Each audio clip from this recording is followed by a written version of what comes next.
Hey VC, what's up? It's me, yours truly. I am back to post a quick video here. Just doing an update video. I know it's been a few weeks, I believe, since I've posted anything.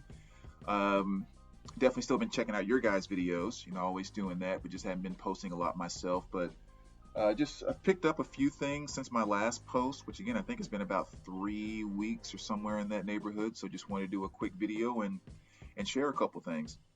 Um, One of the first things I want to share is actually one piece of VCLT that I want to kind of give a thanks for. Haven't done a beat in a while, so it's been a moment, so I've had a chance to kind of thank Billy, actually, Billy Hurst. You guys know him here in the VC, and of course the new owner of, wearing a sweatshirt here actually, Riverbend Records over in Godfrey, Illinois, just about 20 minutes or so, kind of north of St. Louis. But yeah, he just opened his shop about 3 weeks ago. That's kind of been, going pretty awesome. And when we were kind of just getting things put together, just kind of, helping him price a few things, just all the stuff that needs to be done to kind of get a shop open. One of the cool things that Billy was kind of doing was every now and then he would maybe find something as he's going through and getting everything arranged that he thought I might like. And just kind of as, little thank yous here and there, he would just say, hey, I found this for you. I was thinking about you with this. And so one of the last ones that he gave me, which was really cool right before he opened, was this one here, which I thought was a very, very awesome piece of VCLT, thanks, which is Dawkins' Back for the Attack. Now, great album. I do have a very nice copy of this, but the thing that really kind of stood out and what made him think that, which he was right, that I would really, really enjoy this is the fact that it is a white label promo. And not only that, as much as you can see on camera here, as you can see, that is clean as can be. Just a fantastic piece. Definitely my favorite Dawkins album. I've rant and raved about this quite a bit, so I think Billy kind of knew that as well. But this is really my introduction to Dawkins. My friend Matt, back in junior high school, when this album first came out, he used to play it all the time, and he would always rant and rave about the guitar intro to Kiss of Death. He just thought it was just like the coolest intro ever. And for an intro, like a track one, side one, yeah, it is pretty killer. But yeah, it's just a really fantastic album. Songs like Kiss of Death, you have Heaven Sent, Night by Night, Prisoner, Dream Warrior. Just all kinds of fantastic songs on this album right here. Definitely my favorite Dawkins album. So yeah, so to get a white label promo, which is freaking awesome, gold stamp right there on the back. Matter of fact, if it just wasn't for that one little cutout right there, this thing would just be darn near perfect. So, Billy, thanks so much, man. Really appreciate it. That was a awesome piece right there. Very glad to add that one to the collection. Next, let's actually go with, let's see, there's been 2 new releases that have come out recently. And so, let's do this. Just kind of point those out really quick. One being, of course, this one I'm sure you guys heard about, which is the new AC/DC, Power Up. Without going into too much detail, because I might actually do a review of this album in the near future. The first and foremost, always great to see another AC/DC album come out, period. Especially a few years ago, you remember when they were on tour, and Johnson had to leave because having the issues with his hearing and everything. And I think Axl Rose finished up kind of the last leg of, or some dates on that tour. But we really weren't 100% sure if AC/DC was kind of done at that point in time, with Johnson, or even at least the Johnson era. So to have them come back out strong in 2020 with another studio album, especially with all the crap that 2020 has brought our way, we can at least say one shiny moment in 2020 is Johnson's back, AC/DC was back, and another studio album was dropped. So that's pretty awesome. So that in and of itself just made me happy as heck to see this album come out. Like I said, maybe I'll do a little more detailed review in the near future here, but it's just typical AC/DC for the most part. That's one of the things I've always thought is so fantastic about that band is they have their sound, they have their formula, and whether they're changing lead singers or whatever else, they're not altering it one single bit. where you literally can almost take any song from any AC/DC album in almost any decade and move it to another album in a different decade, and it pretty much is still kind of in place. That's just how consistent those guys have been. So great to have another AC/DC album out, as well as another release from a legend, which is the one and only Bruce Springsteen. And this is Letter to You. This came out about a month ago, I guess, a few weeks ago, something like that. Hasn't been very long. But this is Bruce back with the E Street Band. To do like a really quick 20-second review, solid album. Just like I was saying about AC/DC, it's always great to get another album by a legend, because we know they're not going to be with us forever. So 2 LP, 3 sides, if I remember correctly. It's like on a gray vinyl on this one. But yes, solid album. To me, it's kind of like, if you remember his last album, Western Stars, which was a lot more kind of acoustic guitar, kind of going more back to what he did on Nebraska, that type of thing.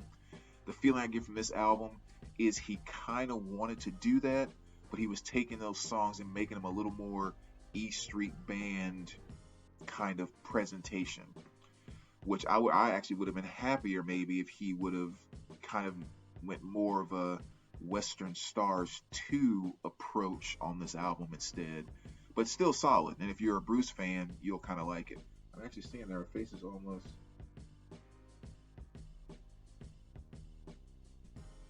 That's weird. I was just noticing that on. But so yeah, always great to get another Bruce album, and definitely one worth checking out, especially if you are a Bruce fan. Not gonna go to the top of my list anytime soon, but still a very solid album. How about a few Japanese pressings here? Because those are always nice. Eat to the Beat by Blondie. Definitely my favorite Blondie album. So just nice to get a nice 1979 Japanese pressing of that. And a couple others. Just kind of some classics. Led Zeppelin 4. Don't need to say anything about that. 1972 Japanese pressing, which is beautiful. And nice little Led Zeppelin 2. So I'm not interested in getting, it would be nice to, but I'm really not pushing or trying to get all the Led Zeppelin stuff on Japanese pressings, but I would like 1 through 4. I think would be kind of cool. Maybe Physical Graffiti, but 1 through 4 would be good enough for me as far as Japanese pressings go. So to get 1 and 2 is pretty fantastic there. And again, you guys know those albums inside and out. Another nice one to see, put out on vinyl or pressed again, which is Guns N' Roses' Greatest Hits. Nice 2 LP set. Classic album, because the CD's been out forever. Matter of fact, I'm kind of keeping this one sealed because I actually sit right there. Let me grab it. So I have listened to this, Japanese CD, little mini LP. So I don't really feel the need to open this at the time, but it's just kind of nice to have it on vinyl. And I've always said with this album, there's about 3 or 4 songs that I wish they would have pulled off of this and replaced them with 3 others that I think would have made it a stronger greatest hits album without giving away everything at the same time. But still solid album, fun album. If you don't have any other Guns N' Roses in your collection, this is definitely a good one to have. This one here, this is kind of different because this was actually discovered digging through my own stuff. I might have mentioned last video, I'm sure I did at some point, but anyway, I've been working really for the past, it was at the beginning of this year when I started putting my stuff into Discogs and decided I was actually going to use it for the first time. So it was right around January 2nd or 3rd when I started putting stuff in Discogs. Well, I finally have all of my 12-inch vinyl, all of my 12-inch in Discogs, all of my box sets in Discogs, half of my 7-inch, about 20-25% of my cassettes, and then probably only 5 to 10% of my CDs. That's going to be kind of the last one that I do. But it was a chore because I was actually going through and doing the proper pressings on everything. putting the condition of sleeve and cover in my Discogs database. Also details in the notes when needed, going on the back of each album and putting a label, sticker and label that gives you the year of the album, condition of vinyl, condition of cover, the pressing, and then the value. And so doing that for every single 12-inch record took some time, but finally got it all done, which is awesome. But what it also allowed me to do is, like that box of records that's just kind of been sitting off in the corner where you've been thinking, I just need to go dump that at Goodwill. There's really nothing in there, and there's like 85 7-inch albums, 7-inch singles, and some are in a kind of this condition. Like, should I go dump those at Goodwill or whatever?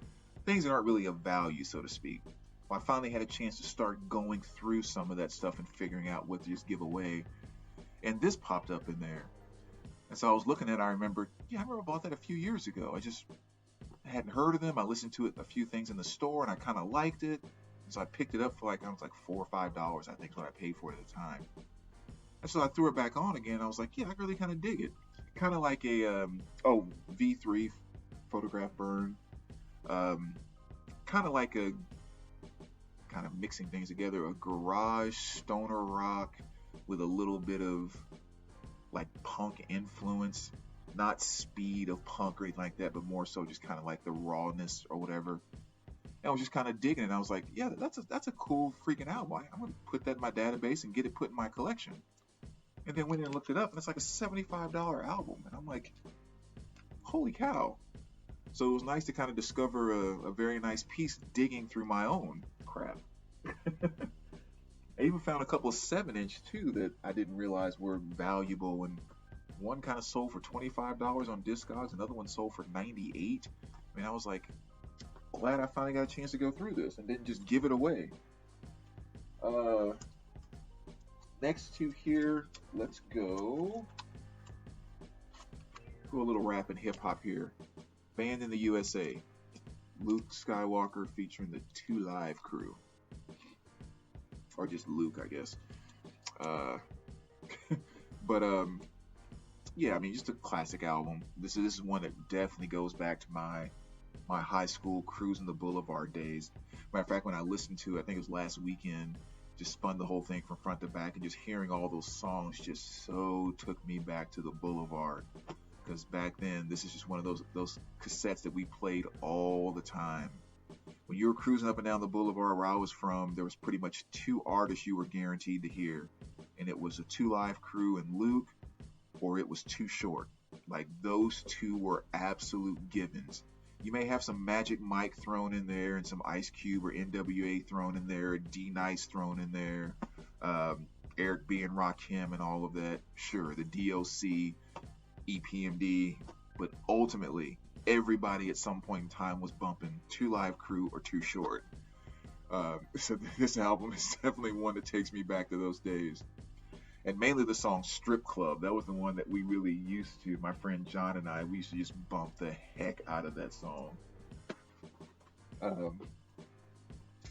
So moving along, next one here is Ice Cube. Finally picked up a nice copy of Death Certificate. Been needing to get this one for quite some time. My goal with Ice Cube was really just wanting to get the first 4 studio albums, as well as a bootleg and B-sides. I think it's a fantastic album too. So this was the last piece that I was missing from that. Original pressings, pretty much forget about it, unless you want to drop quite a bit of coin if you can find one in the first place. But even the reissues were a bit tough and a little bit pricey.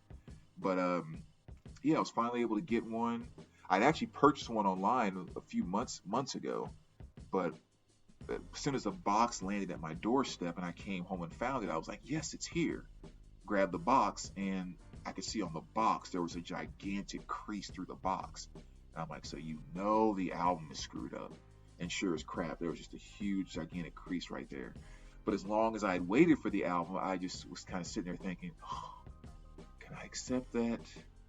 Is that, because you guys know how kind of anal I become with condition of stuff that comes in. And after thinking about it for a couple days, I was like, no, I got to stick to the guns. That's my limit. So I ended up sending the album back and got a refund. So it was nice to finally stumble across a very, very nice near mint copy. and finally getting this in my collection. Um, Summer Vacation, Steady Mobbin', huge hits off of this. No Vaseline, one of these, definitely a very, very, not controversial, but a song that definitely stirred up a lot with Ice Cube's bash back towards NWA. But fantastic, fantastic album. Definitely happy to finally have that one in the collection. So a couple of nice hip hop albums there. Kind of switch gears a little bit, going to Loretta Lynn, You Ain't Woman Enough. And actually, I say switch gears, but when it comes to country music, Loretta's a little gangster herself when you really get down to it. And I've always loved Loretta Lynn. I love her delivery. I just love the feel that she puts out in her music. Just one of those really, really true, genuine artists that every time they sing something, kind of like a Johnny Cash, like you're getting something very, very real from them. But one of the reasons why I said she's kind of a gangster type of artist, and I've said this in, I think, other videos before when I've had other Loretta albums, is when you look at a number of songs that she did over the years, and I'm talking about songs that she wrote, not, somebody else wrote it, she just performed it for her album or whatever. Loretta's not scared to throw blows. She has a lot of songs where she sings about kicking a lot of ass, and 9 times out of 10 it revolves around her talking to some woman about screwing with her man. So just like in this one here, You Ain't Woman Enough, that's the name of the album, but of course the rest of that lyric is to take my man, and she kind of lays it out like Loretta does. There's even that other song, which is probably one of the funniest ones to me. I forget which album it's on, but it's called Fist City, I believe. And what the song is about, basically talking about Fist City, it's talking about, if this woman keeps screwing around and trying to mess with her guy, she's going to introduce her and take her to like Fist City, like she's going to kick the woman's ass. And there's a line in there, and I don't remember the lyrics perfectly off the top of my head, but it was some comment on the lines of, my man wouldn't be with you or wouldn't mess or give you the time of day or something like that because he doesn't date trash, he throws it away or something like that. And she just gets, lyrics that would make Ice Cube proud. That's all I can say. So that's Loretta. And the great thing about that album too, just in terms of finding it, I should say, is it's not a hard album to find. Finding them in great condition is, again, it's kind of the challenge. Not an expensive album, anything like that, but it's just don't find them in fantastic condition. And one of my favorite covers of all of Loretta's stuff. So great find there. Last two, Kiss Crazy Nights. This is a 1987 original pressing, which is very cool. A few years ago when I made that Kiss box set, I bought all of the new reissues, which all sound fantastic, by the way. They were really, really well done. Much like the Rush reissues, those also sound fantastic. And I think those were 200 gram pressings on most of those. So great job on the reissues there. But what I've been wanting to do now is kind of go back and gather up excellent to near mint condition original pressings of all the Kiss stuff and Rush stuff as well. So it was nice getting this one in the collection, which is Crazy Nights. This is from 87 as well, I believe, yeah. And one of my favorite Kiss albums. This definitely falls within my top 3 or 4 favorite Kiss albums. And it's one that I think a lot of people tend to overlook. That mid-late 80s Kiss era doesn't necessarily get as much credit, of course, as the early, Love Gun and Dress to Kill and all that type of stuff. But this is a fantastic album and definitely one of my favorites. Crazy Nights and of course, or Crazy Nights. The Reason to Live was a huge hit off of here. But one of my top 5, maybe even top 3 favorite Kiss songs is off of this, which is Turn on the Night. Love that song, especially when you talk about just a big sounding kind of, for lack of better terms, happy, celebratory, party rock kind of song. It's just all positive energy, and I love that song. Absolutely love it. And so, fantastic album there, and nice to get a nice original pressing. And last but not least, it's kind of another mainstay I needed to get back in the collection. I purged this a number of years ago when I was going through my get rid of everything in not near mint condition. But nice to get it back, which is the Commodores, all the greatest hits, just a greatest hits LP. Um, you know, all the songs that most people know: Still, Sail On, Brick House, Three Times a Lady, Easy, all that great stuff. But I always like to point out, when it comes to the Commodores, one of their greatest hits, maybe my favorite song by them, period, is the song Oh No, which is also on this album too. To me, I think that song tends to get overlooked a little bit if people aren't huge Commodore fans. But great track. Definitely my favorite by them. Great album. I remember hearing that song for the first time on Last American Version. If you guys remember that 80s kind of classic teen movie. That was the first time I heard that song, and I've been so in love with it ever since, going back to grade school, junior high. So there you go, VC. Those are some recent finds. Again, want to thank you, Billy, for the VCLT you gave me a few weeks ago. Really appreciate that. And yeah, guys, remember to check out Riverbend Records. I know Billy doesn't necessarily have a website up at this point in time, but he's always doing flip videos on Facebook and stuff like that. And I've seen a number of times when I've been in the shop, he and I have talked about somebody from the VC seeing something in a flip video, and he'll pull it aside for him and that type of thing. So if you see something there, just give him a shout, because he's still very connected in the VC. I'm also still working at the music record shop as well. And Mark down there is still kind of doing his thing and getting some new and cool stuff into the shop. So make sure you also go check out musicrecordshop.com. Check out their website to see some of the new autograph stuff that's come in, and all of that, because they've been putting tons of stuff on the website lately as well. And of course, you can get gear from Billy, you can get gear from the Music Record Shop. It's just so freaking great in our area that we have so many stores. I mean, those are the two that I actually have strong connections with and I love to death.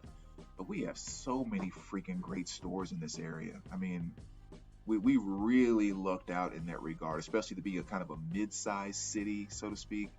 We got some pretty freaking good record stores in this area.